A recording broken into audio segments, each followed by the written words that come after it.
Hola, queridos conspiradores en casa, conspiradora, Hola, ¿qué tal? conspiradores. Bueno, pues si el día de hoy ustedes nos lo permiten, podríamos abordar un tema candente, muy importante, de gran trascendencia en el siglo XX, que fue la vida y obra de Luis Echeverría Álvarez, presidente de la República. Que sigue vivo. Y sigue vivo, y el programa, bueno, no puedo decir que lo dedicamos a él, pero sí está fundado en su gestión, porque en estos últimos días cumplió 100 años de vida. 100 años. Y por ello, pues vale la pena recordar su gestión. A mí nada más por poner la primera carta sobre la mesa, me llama poderosamente la atención que después del movimiento de 1968, que el 68 no se olvida, todavía el PRI haya permanecido en el poder hasta el año 2000. O sea que imaginen ustedes, 30 años más. Claro que se puede alegar que hubo fraudes electorales, lo que ustedes quieran, pero la sociedad fue incapaz de organizarse para acabar con este instituto que tenía esa responsabilidad política y criminal. Y claro, hay que ver de dónde viene, a quién estaba cercano, por qué es un hombre tan serio, pero que al final tiene una personalidad arrolladora que deja a México en una cosa que me parece que es perenne desde que él entró, la crisis, eterna crisis. Sí, culpable siendo secretario de Gobernación del 68 y culpable del halconazo del 71. Y por los dos crímenes de lesa humanidad no ha pagado ni nada, cero. No se le ha tocado ni con el pétalo de una rosa. Y ya no pagó, porque no lo exoneraron Sí. exactamente por el delito de genocidio, por no haber pruebas. Yo creo que ahí estuvo todo mal, pero bueno, la historia lo juzgará. Yo no creo en esas tonterías. La historia, ¿tú crees que le vale? Ay, hay que estar preocupado. ¿Qué dirá la historia de mí? O sea, no, nadie dice eso. O sea, por Bueno, favor. Hablemos Ya sobre, dejemos pues, esas cosas hablemos de- trilladas. hablemos sobre Lea. ¿Quién sabe? El ego es Lea. tremendo. Ya ves, Pero vas a estar muerto. pero ya ves cuántos políticos hay que escriben sus memorias de última hora precisamente porque dudan de la objetividad de la historia. Entonces, Ahora hay Pero una ya vas- fundación. esta es mi memoria y aquí... Pero ya estás muerto. Oye, hay una No, fundación. antes de morir te escribes tus En memorias. este momento, justo Paco, hay una fundación. Su familia está buscando material y está buscando que se haga más grande el legado de Luis Echeverría Álvarez. No, Vamos a darle. brindemos por esclarecer la historia, Exacto. no por Salud. lo que haya hecho en la Salud. historia.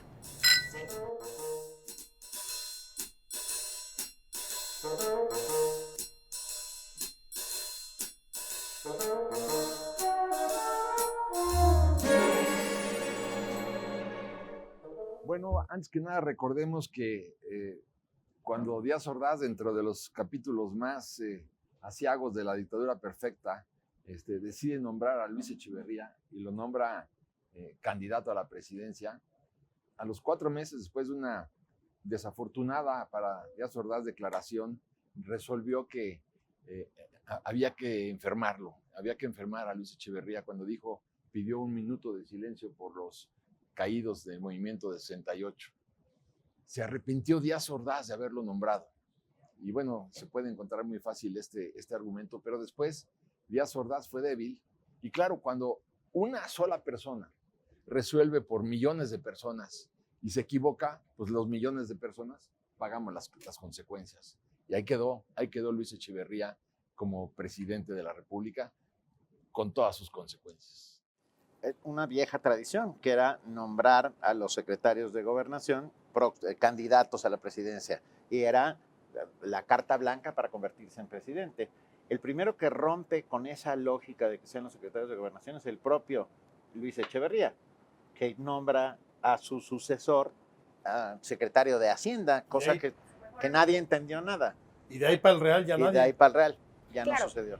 Y además, un instituto, el PRI, que ya llevaba décadas, digamos, de convertirse en este monstruo de 1000 cabezas, una institución monolítica, lo hemos dicho muchísimo, pero es un hombre que nace en 1922 y es un hombre que en su juventud lleva en la sangre todo el cardenismo, porque para él en el 38 lo que hace Lázaro Cárdenas es muy inspirador. Será un joven que era serio, muy trabajador. Decían de Echeverría que el que llegaba el más temprano se iba el más tarde. Y para cuando ya entra a este instituto, durante todas esas décadas después, que el modelo económico, que a mí me parece que lo que más, además de digamos, de las grandes tragedias democráticas y lo que hizo con la represión y el 68, no puedes comprender que haya llegado un presidente a hacer tanta crisis económica, a romper con algo que más o menos funcionaba, que era el desarrollo estabilizador, y por una retórica, porque tenemos al primer presidente que se sale, digamos, del discurso del PRI para hacer un discurso de estamos en todo mal, somos la cabeza del tercer mundo, vamos a buscar otra forma de hacer economía, y en realidad llevar la economía a Los Pinos a una sola persona nos dejó sumidos en una crisis económica terrible. Ya una vez nos agarramos en esta mesa a balazos cuando yo dije que Nos vamos a volver Díaz Ordaz no le ordenó al ejército mexicano que disparara en contra de la gente.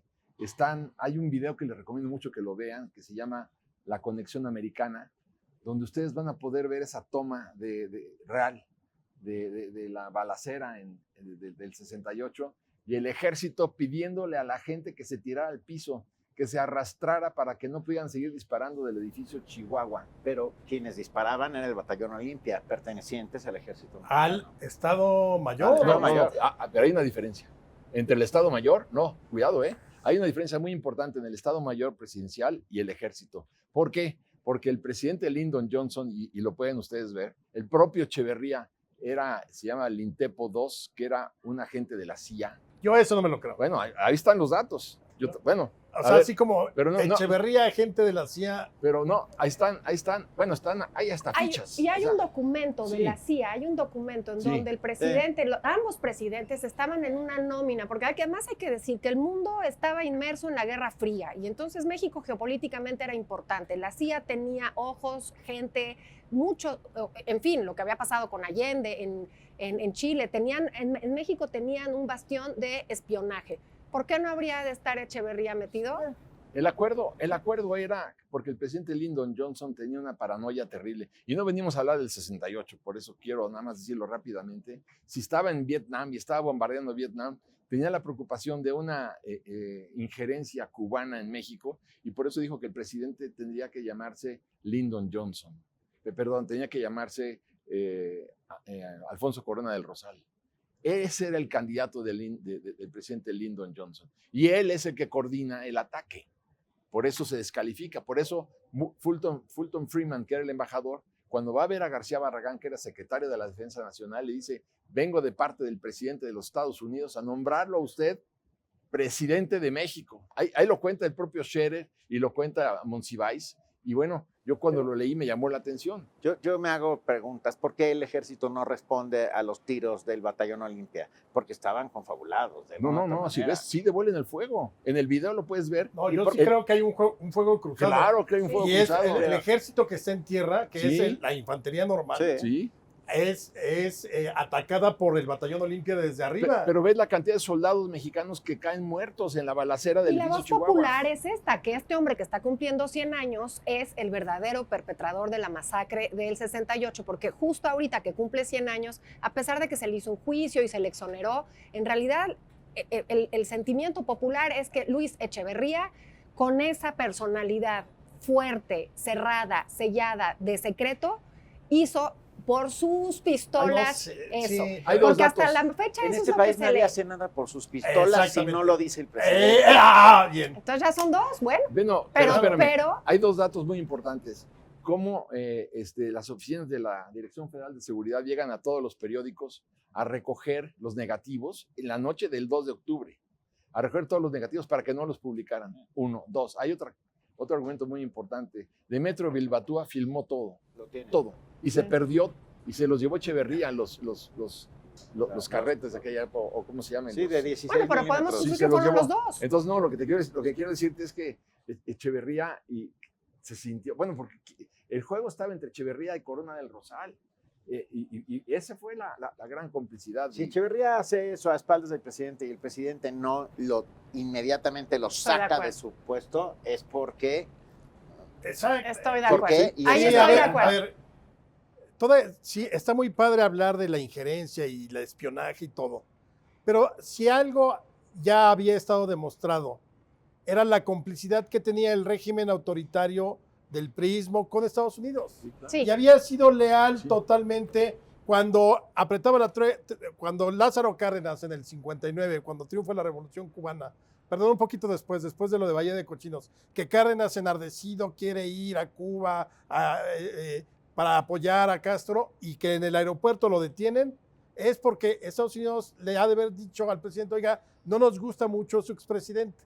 Entonces, al final ya era un cómplice absoluto el gobierno, el sistema político mexicano, de que Estados Unidos estuviera tranquilo en México y seguiría siendo cómplice porque si Estados Unidos creía que había gente involucrada del comunismo entre los estudiantes, que esa fue una de las versiones que se manejó, pues el gobierno hizo lo que tenía que hacer para cumplir con Estados Unidos. Por eso esto de usted queremos que sea el presidente, pues al final lo que hizo Díaz Ordaz fue pintarles un violín y él puso a quien creía que era el mejor. Y que Y finalmente todavía se después del equivocó. 68 lo dejó 2 años. Sí. No fue un rollo de, híjole, creo que voy a lavarme las manos y echarle la culpa. El presidente Díaz Ordaz hasta el último minuto dijo, yo soy responsable moral, político y todo del 68. Pero curiosamente no nombra a Corona del Rosal, que No. Corona del Rosal era el involucrado, porque el que siente que se la jugaron cubano, por llamarle, fue también el propio Díaz Ordaz, porque él, cuando se da cuenta de la intromisión de la CIA en la balacera, junto con el Estado Mayor Presidencial, junto con Corona del Rosal, por eso él dijo, tú no puedes ser y no vas a ser jamás, va a ser Echeverría. Ahora, en donde... ¿Quién elige? Tenemos un El hashtag. El presidente elige. Claro, Claro, ese- elige. Ya. Y Es el es- gran elector. y era Sí, el era. que decidía Era el que de fuera el Daza. Que secretario de decidió hasta el Gobernación. último momento. Por supuesto, hashtag. Tenemos un hashtag, Echeverría es culpable de, y ustedes pongan lo que consideren. Ahora, Y yo me voy a considero- colgar ahí. Echeverría es culpable de crímenes de lesa humanidad. El halconazo, porque ya como presidente, el 1 de diciembre de 1970 ya lo tenemos en la oficina. Se haya equivocado o no, 71. no, pero ella 70. dice cuando ocupa el poder. Ah. entra el 1 de diciembre de Ya, 1970. perdón. Dedazo mal, dedazo equivocado, el dedazo de Ordaz lo pone ahí y ya es el flamante presidente de México. Y en el 71, por Jueves de Corpus, hará la represión.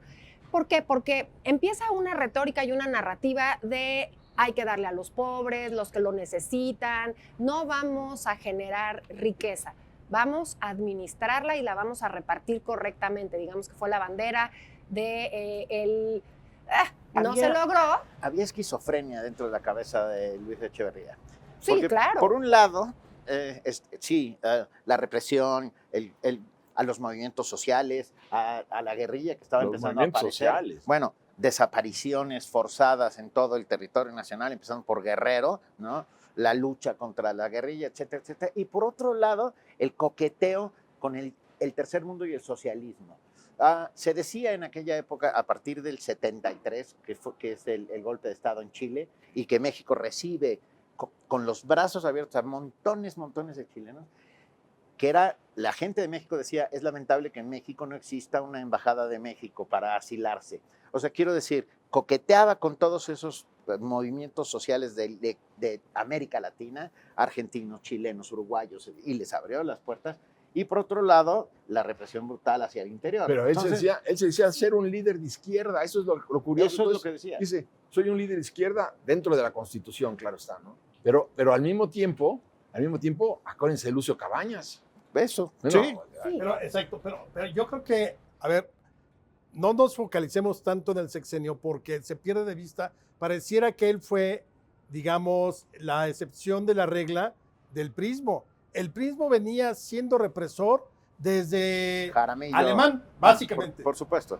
Y con Jaramillo, con los maestros, con los Ferrocarrileros, los médicos. médicos, sobrecargos, pilotos. O sea, no era una cosa de, híjole, ahorita ya se desquició y entonces va a ser represor, lo cual no lo justifica. Pero aquí estamos hablando de presidentes que salen de un sistema político que era autoritario, represor, simulador, antidemocrático y corrupto. Pero ¿no? además permíteme el término de torpe. Pero que al porque exterior parecía otra cosa. Sí, al exterior, pero era con una torpeza tremenda, porque tampoco al interior supo manejar nada bien la política, porque tiene un enfrentamiento con la CTM. Y entonces, para que otra vez se aceitara esto que tú venías diciendo, que estaba perfectamente cohesionado, levantan los sueldos, una inflación galopante que nunca se había visto, y por otro lado también, voy a perseguir a las guerrillas, pero también voy a hacerme de la vista gorda con el asesinato de Garzazada, con el secuestro de Garzazada, porque lo acaban de decir ustedes, nada pasaba fuera de un presidente. ¿Cómo era posible que no supiera que lo iban a secuestrar? Y muy cercano al tema de García Balseca con los 37 periódicos que finalmente se queda el Estado. Perdón, es un cochinero de gestión. Sí tiene muchas aristas. No se vayan, queridos conspiradores, esto continúa. Vamos a seguir analizando la vida de obra de Luis Echeverría. Vale la pena porque hay mucha tinta en el tintero.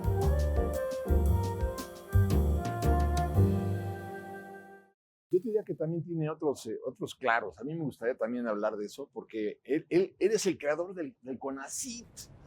Este gran instituto de la ciencia y la tecnología. Él es el creador del Instituto Mexicano de Comercio Exterior, porque se da cuenta de la importancia de las exportaciones para captar divisas. Secretaría de Turismo. La Secretaría de Turismo. Él es, imagínate, un país como el nuestro y la Secretaría de Turismo ni siquiera tiene 50 años de existencia en México. Con la riqueza turística de este país. Increíble. Claro. Sí, pero además él quería, fíjate, aquí me lo apunté, 857 escuelas técnicas. Multiplica por 14 el presupuesto federal de la educación, que yo creo que hay que reconocérselo, ¿no? Y bueno, también el Instituto Nacional de la Comunidad Rural. Él hace en ese sentido, tanto en CONACYT como el Banco de Comercio Exterior, el Instituto Mexicano de Comercio Exterior, fueron grandes impulsos para la economía de México. Solo puedo decir una cosa buena de Luis Echeverría: su enorme control de esfínteres. Podía hacer, piénsenlo, piénsenlo, 6, 7 horas hablando sin parar, sin ir al baño, o reuniones interminables en las que él no se levantaba y nadie del gabinete se levantaba. O sea, sí era esto de la...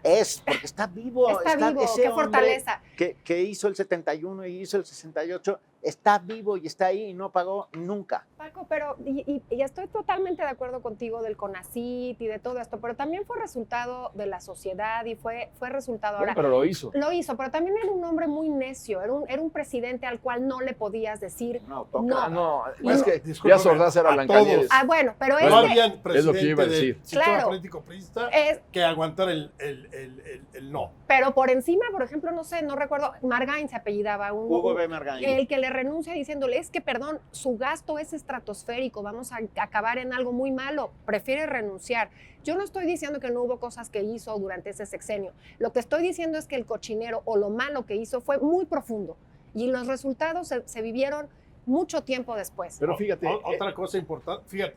Pero, a ver, es que el hubiera no existe.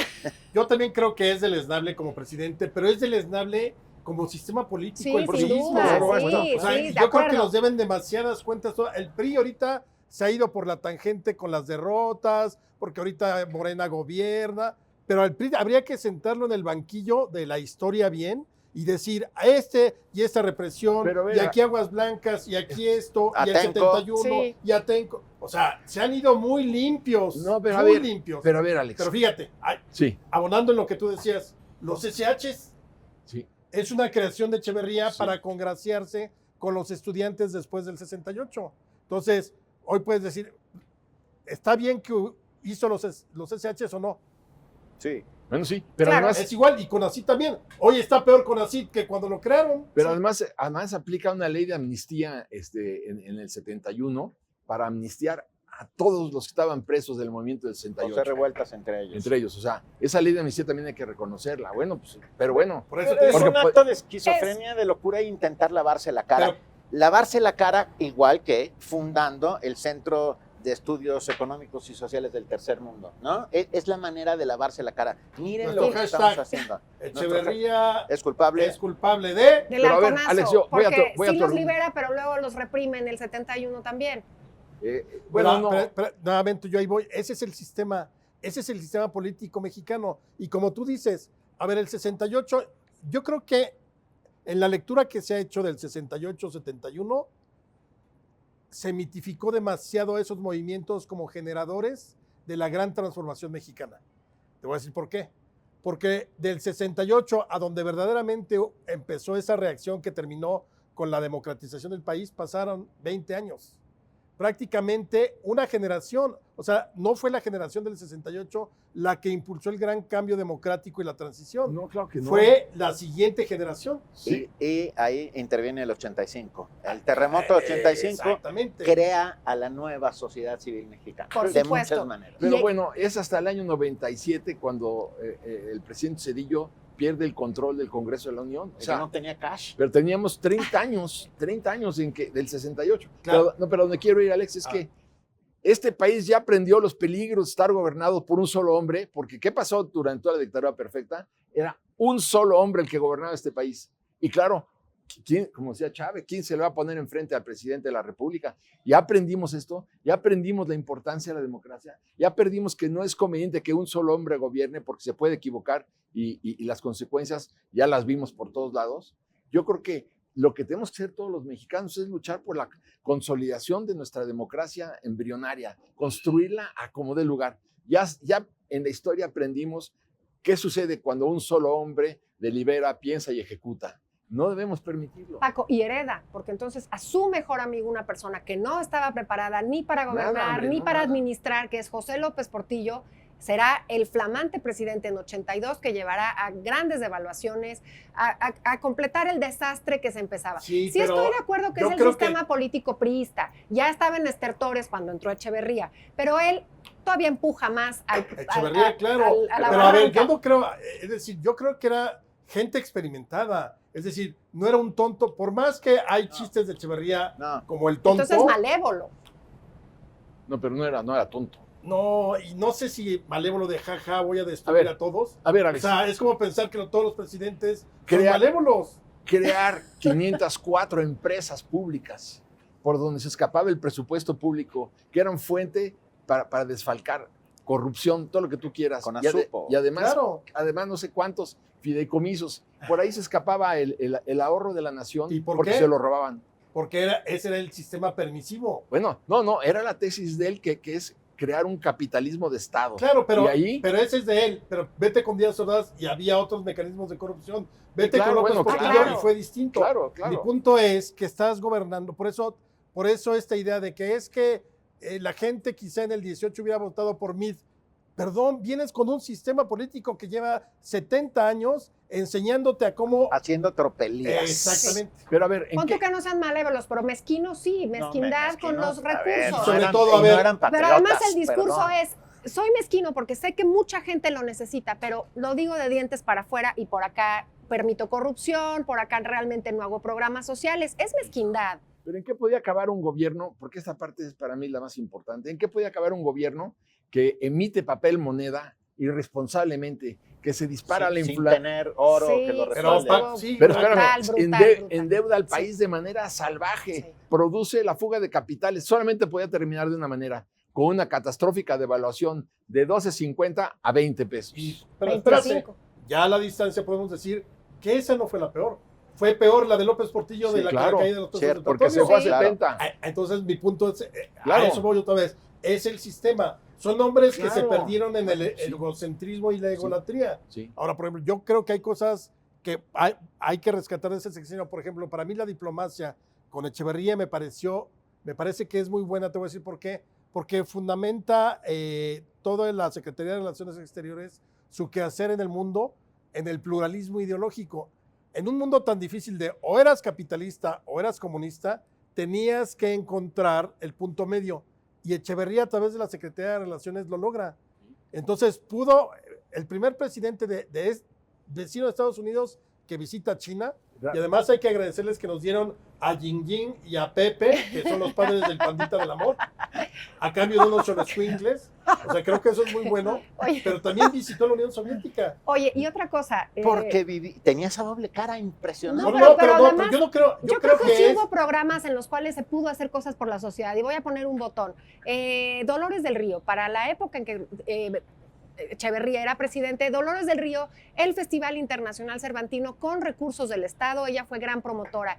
Y a la esposa le pide, a la comandante A la- Zuno, A la le- compañera María Esther. María Esther le pide por favor que la complicidad, o sea, la complicación de las actrices para que sus hijos estudiaran, había que poner un remedio. Y fundan por primera vez en México la guardería de la ANDA, Dolores del Oye, Río. nos falta- Estos son programas muy importantes, sí lo Se nos sí lo acabó el creo. tiempo. Se nos acabó el tiempo. Yo creo que tenemos que seguir. Yo Yo digo que sí. Yo también. Yo también. ¿Qué les Faltan parece si cosas. hacemos Sí. una segunda parte? Yo digo que sí. porque Sigamos hablando de esos 100 años. hay mucha tinta en el Salud. tintero. Ah. Perdón. Para que no parezca que se pelean.